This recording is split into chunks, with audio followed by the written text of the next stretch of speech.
I began my journey with EY back in 2012, right after clearing my CA.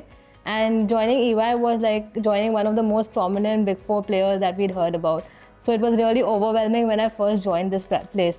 But now, like going about navigating things, people come to me and like I've become the go-to person. However, like still I have so much to learn. In 2015, I transitioned from EY to KPMG because I wanted to move to the diligence practice, and moving between practices was just getting to become more familiar at that point in time. However, EY was my true calling, and the leadership, the open door policy, etc. just drew me back to it. During my tenure at EY, I also had the opportunity of being in London for around 3 months, working for the transaction diligence team in EY for a different project. It was like very nice to see how different teams in the same practice work in different countries, and it was a learning experience in itself. I would say I was really lucky.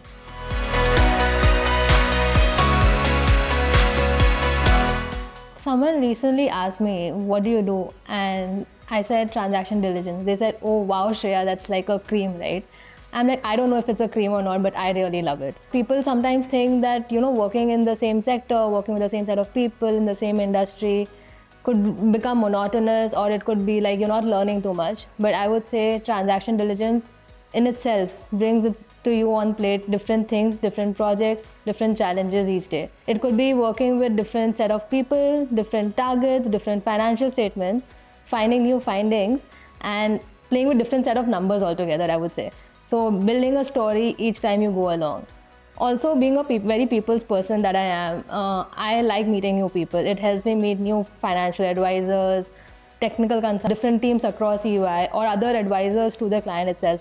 So it's helped me really grow and make relations with people as I went along.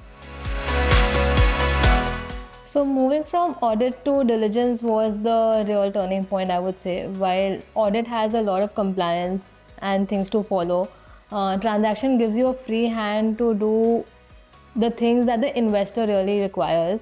It helps you navigate through different layers of the transaction, and seeing a deal go through is the real adrenaline rush, I would say. Working through complex transactions has not only taught me what different aspects could be to a transaction, but it has also taught me an investor perspective and how they're really looking into a transaction.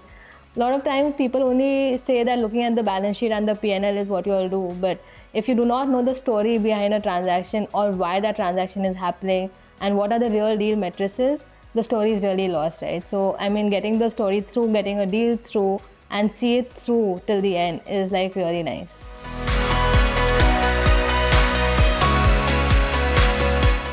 I come from a traditional Marwari family, and I haven't seen females really work before I did. As I grew up, like my parents always supported me in whatever I wanted to do, and I'm really grateful for them. Be it in audit or in diligence, everyone knows, that long hours are really required, and in the initial phases you're really learning. Even they were coping up with my corporate life, but today when I look back, 10 years it's been, we really laugh about it.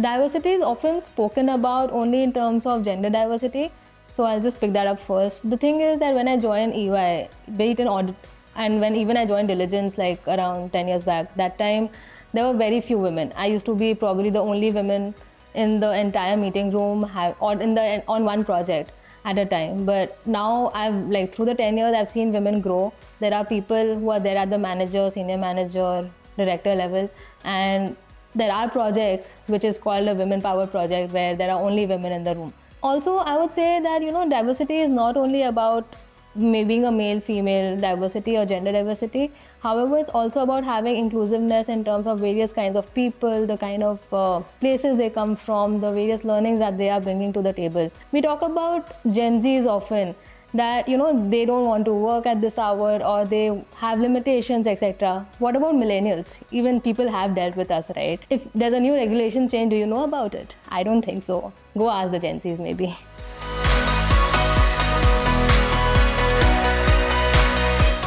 Work-life balance would mean different things to different people, and just putting in long hours is not like you do not have work-life balance, I would say.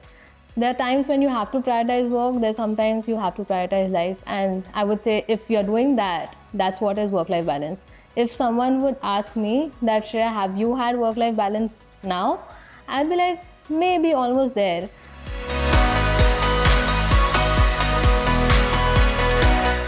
Apart from work, I have a travel bug in me. So like I constantly love to travel, explore different places, meet different kind of people. Again, coming from being a people person, the way the culture in different countries are. Whenever we are traveling and we're coming back on the flight, and I'm almost planning the next trip at that point in time. Like where I want to go. I already have like a 2-3 set of places that I want to go next.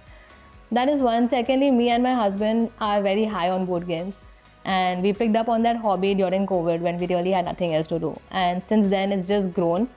We are very passionate about it, and we have now more than 100 games. We have 2 cupboards full of games, and that too strategic games, which ends up taking like at least 4-5 hours whenever we sit down to play.